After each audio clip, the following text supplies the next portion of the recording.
Welcome everyone, I am Adesewa Josh and this is Africa Matters. This week we go to Kenya, Zambia and Malawi and explore the challenges, innovations and the future of farming in Africa.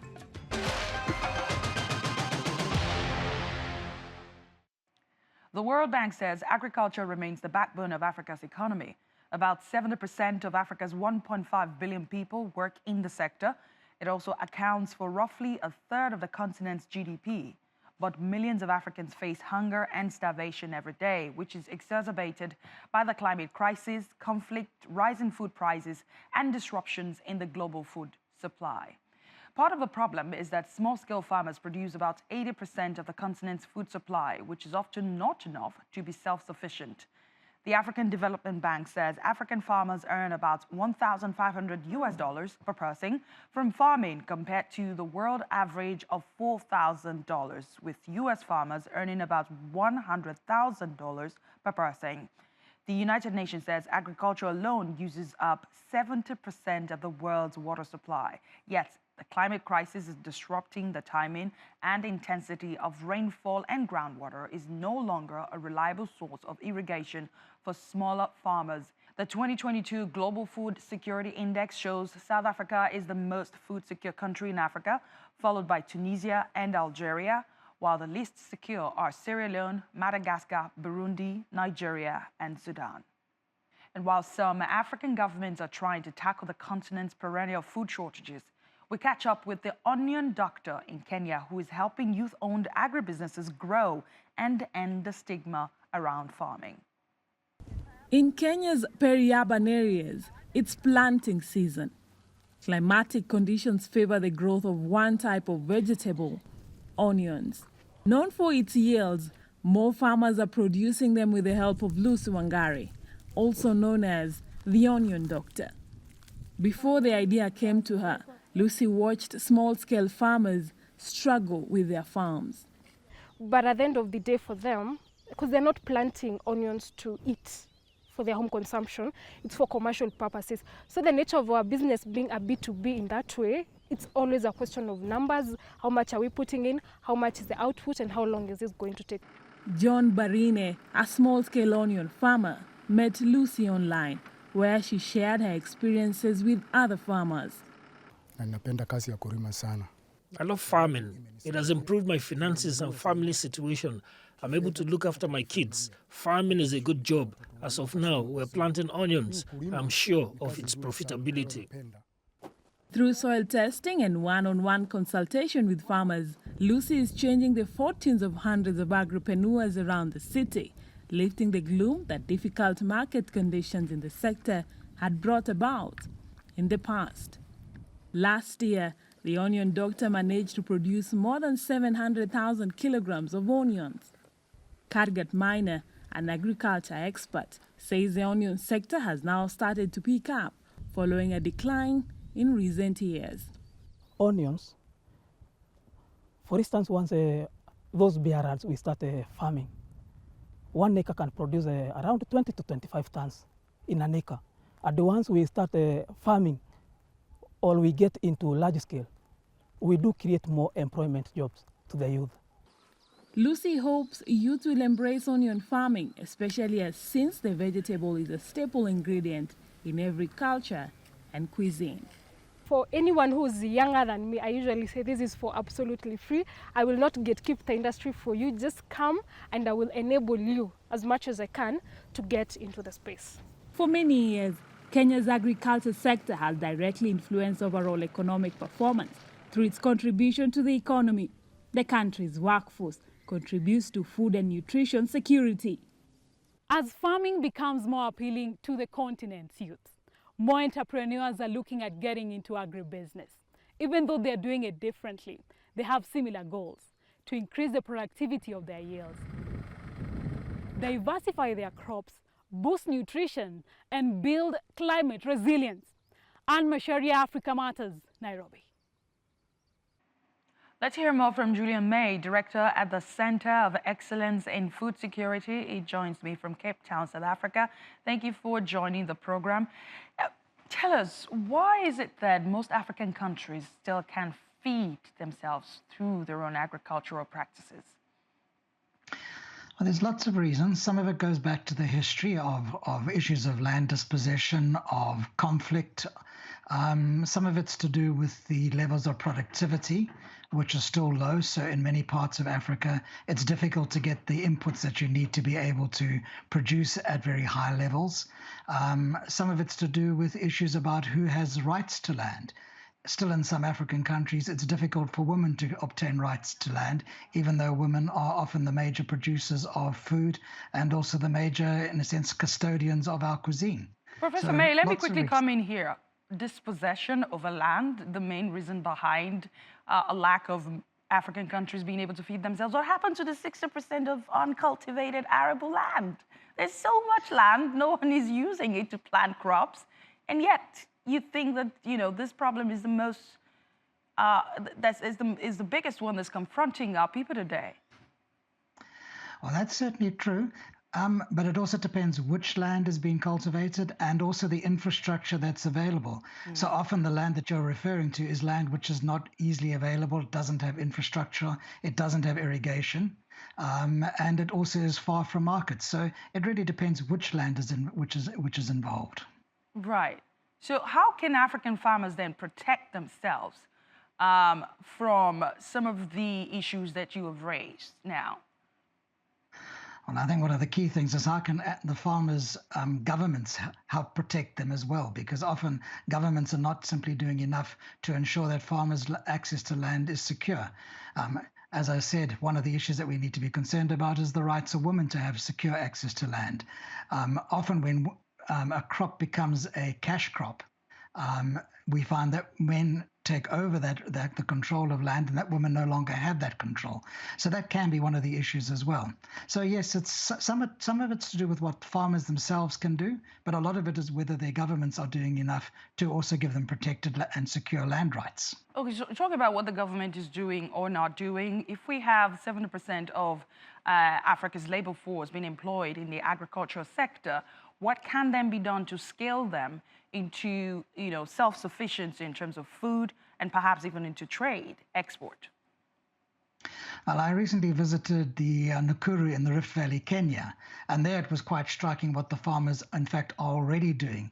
And there they are not only producing for local markets, but they're also producing for the export market, very successfully sending herbs, avocados, I see you've got avocados on the screen there, to export markets in Europe. So there is a lot that is possible. What we need to be doing to make things better, firstly, one of the things is how do we secure water rights? How do we ensure that farmers have access to the water that they need? Some of this is to do about proper legislation that ensures that when a farmer upstream takes water, the farmer downstream doesn't actually lose that resource. Again, going back to the avocados, here it's about getting the right varieties. It's about how they are treated and gaining access to the export markets.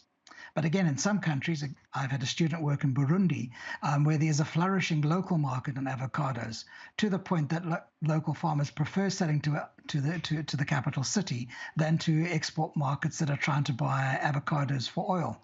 So it's a quite complex arrangement of harnessing these different energies to ensure that African farmers are able to produce at the levels which I believe they're capable of. Oh, all right, there's a question I want to ask you, and it's what I've heard a lot from farmers. Yes, farmers produce crops and they export them. So our export is ongoing and it looks vibrant if you ask certain people. But then what is the disconnect between farmers being able to grow crops and Africans being able to feed themselves? Where is the disconnect, seeing that we still keep importing a lot of food? The last time I checked, Africa will be spending in 2025 at least $100 billion on food import. And please excuse the population explosion. What is the reason for that? Well, some of that is also to do with the changing diets. So one of the things that we're importing, and that makes up that figure, is rice. Now, increasingly, many African countries are now increasing the quantity of rice that is being consumed, and yet we produce very little rice on the continent. It's odd because, in fact, we have an indigenous rice that is grown on the continent and which we could produce. Nonetheless, we continue to import principally from countries such as Thailand.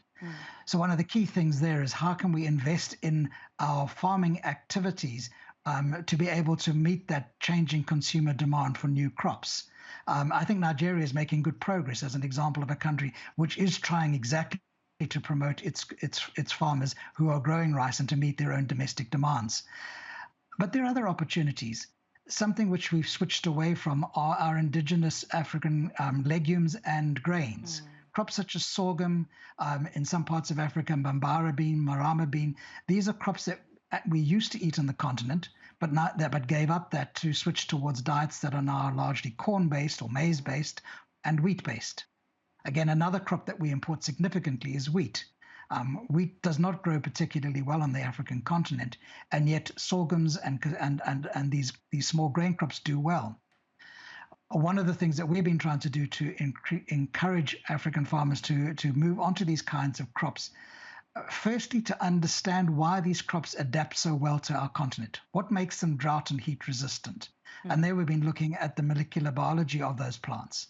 And then the second, one of the problems why people have switched away from eating those kinds of crops is the very long cooking time and the fact that people are busy and that energy is expensive.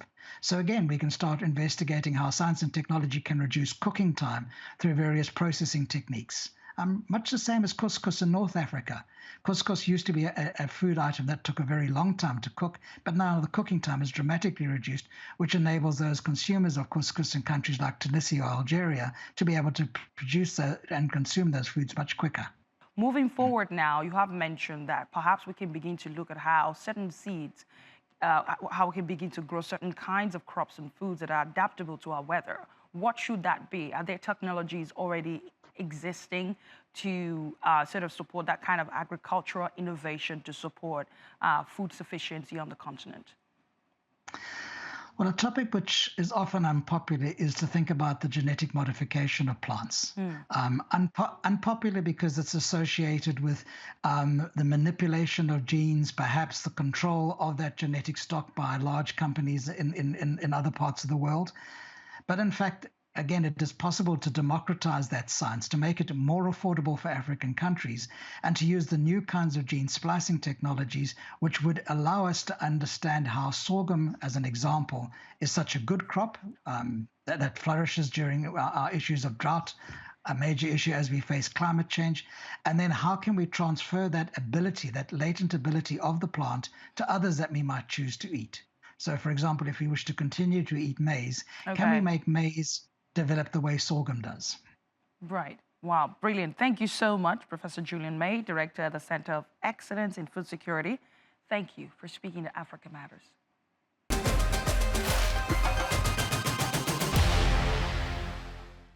To Zambia now, which is experiencing a fish shortage because of the rapidly increasing climate crisis. However, a young engineer has developed a technology aimed at revolutionizing the aquaculture sector and enabling small-scale fish farmers to produce more. Fungisai Maronga has that story. Niza Zulu is a second-year engineering student at Information and Communication University. She has a passion for aquaculture. She is the co-founder of a youth-led startup, BioGreen Agrotechnology, which aims to tackle climate change and challenges within communities. The increase in fish deaths inspired Niza to create a management system to help small-scale farmers better manage their ponds. So one of the reasons why they were experiencing high mortality is because they didn't have the necessary and proper training to know how exactly you can take care of fish. Most fish farmers in our country are currently using traditional methods to monitor their water quality.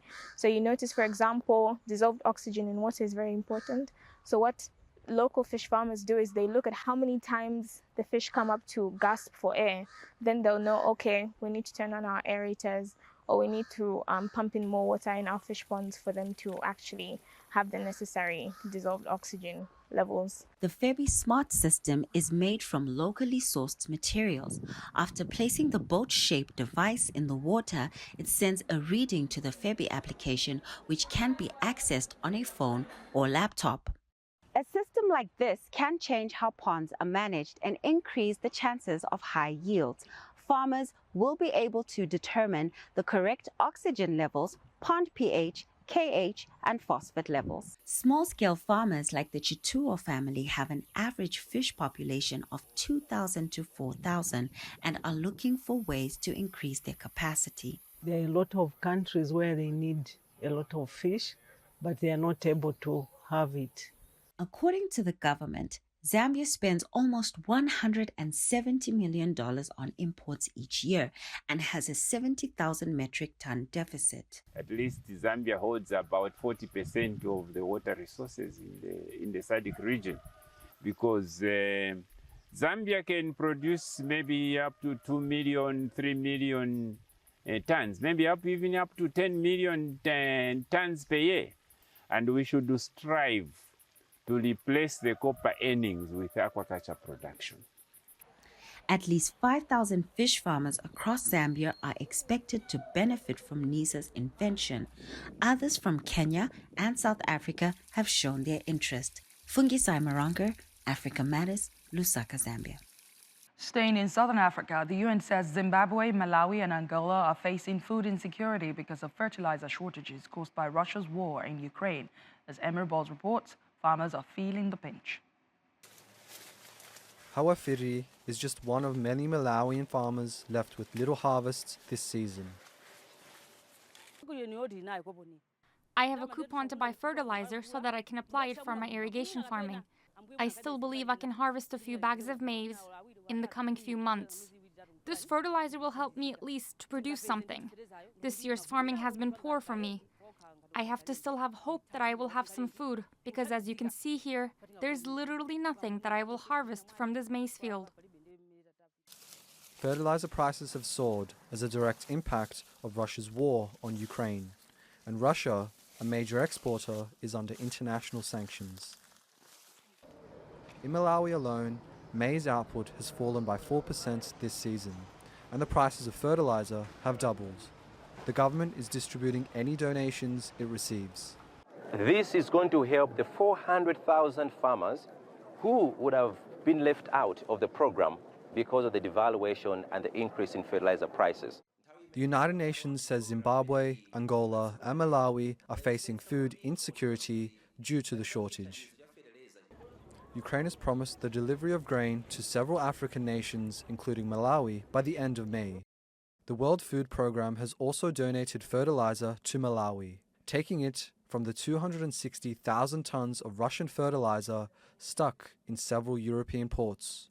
Russian officials are calling for the release of their agricultural products.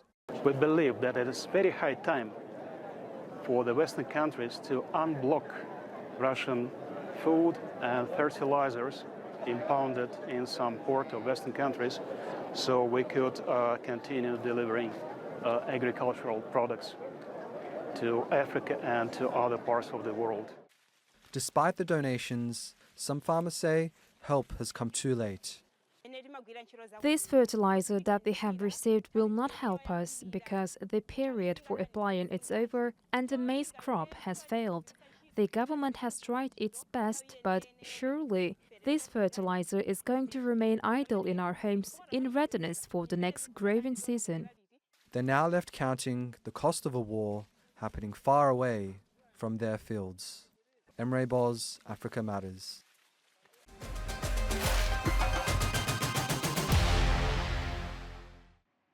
Young campaigners in Zimbabwe are calling for the grave of a British colonizer to be removed from their land. Cecil Rhodes died more than 120 years ago at the age of 48 after seizing swathes of territory for the British Empire, including modern-day Zimbabwe and Zambia, later named Rhodesia in his honor. His grave in the Matobo National Park attracts tourists, creating a source of income for people in the surrounding area. But others say it should be moved to an unspecified location. Kubra Akoch has more on that story. Rhodes must fall. That's a call from some young campaigners in Zimbabwe who want to remove the grave of a controversial British colonizer, Cecil John Rhodes, from the Matobo National Park. It's a sacred hill for locals who visit the place to consult their ancestors. He chooses to go where we talk to our Creator and bury himself there. You know, it was more like a a spiritual colonization, which is a great insult to any sane Zimbabwean. Rhodes reportedly dreamt of a British Africa from Cape Town to Cairo, backed by Queen Victoria. The country's previous long-time ruler, Robert Mugabe, who took the reins from independence from Britain in 1980, saw no reason to remove Rhodes' remains. But for some, Rhodes' final resting place keeps the memories of colonial rule fresh in their minds. I feel like it was almost like a final statement, a final insult on his part. Already he had come in with his British South Africa company, pillaged, plundered, invaded, conquered, and I felt like this was his last final display of power, right? To say that, okay, so what I'm going to do is I'm going to put my grave in this place that is highly significant in the heritage and the spirituality of the local Zimbabwean people. But not everyone agrees. Well, I don't think history should be tampered with. It's history and he requested to be here, so I think that's where he should stay. The national park is attracting tourists from around the world, bringing much-needed income for surrounding villages. That's why some locals are opposed to exhumation. For us, the Rhodes grave is very important to us in that it brings the visitors who will see our arts and crafts that they buy from us, and we get some money to send our kids to school and to also get food and clothing. But for others in Zimbabwe, removing the grave would mean erasing the remnants of colonialism from their land. Kübra Akoç, Africa Matters.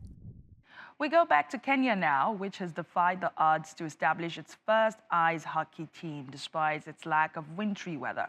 It's aiding the government's aim of boosting the sports industry, as Rupert Storm reports. Hear the words ice hockey and you might think of North America, not Africa. But Kenya is changing that. Despite limited facilities, the country boasts its very own team, Kenya Ice Lions. The players have to train on the rooftops using rollerblades due to the lack of ice. That hasn't prevented locals like Benjamin Mburu from throwing themselves into the game. My journey to playing ice hockey started when I joined college. I rollerbladed first, then I played inline hockey. And then one day a few of my friends invited me to go play ice hockey, and that was the beginning of this very beautiful journey. Mburu described the obstacles he and his teammates face. As an ice hockey player, knowing that I don't have enough ice time to train and the exposure is not really as good as compared to abroad, mostly I resort to, there's assistance from some of our coaches who are all volunteers. They are experts who live in Nairobi and work in Nairobi. But also we learn from online sites, there are online coaching tutorials. And also now for the training, we sometimes resort to inline hockey, which is more or less similar to ice hockey. And that way we get to learn more, stick handling, how to move the ball, how to move the puck, how to position yourself. The devotion of the Kenyan players is making a mark. When I coach here, I realize the kids pick it up faster. They're a little bit hungrier, they want to succeed, they want to try this new sport. And, you know, if we have 40 or 50 people playing ice hockey, they're one of 40 or 50 people in a country of 40 plus million. So it's very special, they're very unique. This is only the beginning for ice hockey in Kenya. But one thing is clear, the Ice Lions are roaring and are a force to be reckoned with. Rupert Stone, Africa Matters. And this week we explore Lobito, a coastal city in western Angola. The port city has one of Africa's finest natural harbors on the Atlantic coast, protected by a 5-kilometer sandbank. Have a look.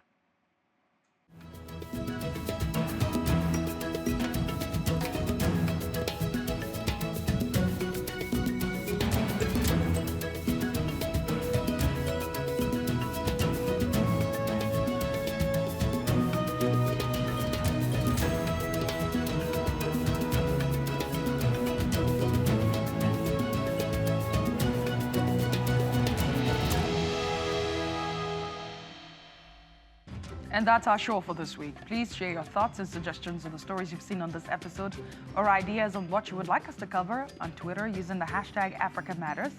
Feel free to reach out to me on my personal handle. It's at Adesewa Josh. You can watch this episode and more on YouTube. Just search Africa Matters TRT World. Like, comment, and share. Thanks a lot for watching, and I'll see you next week.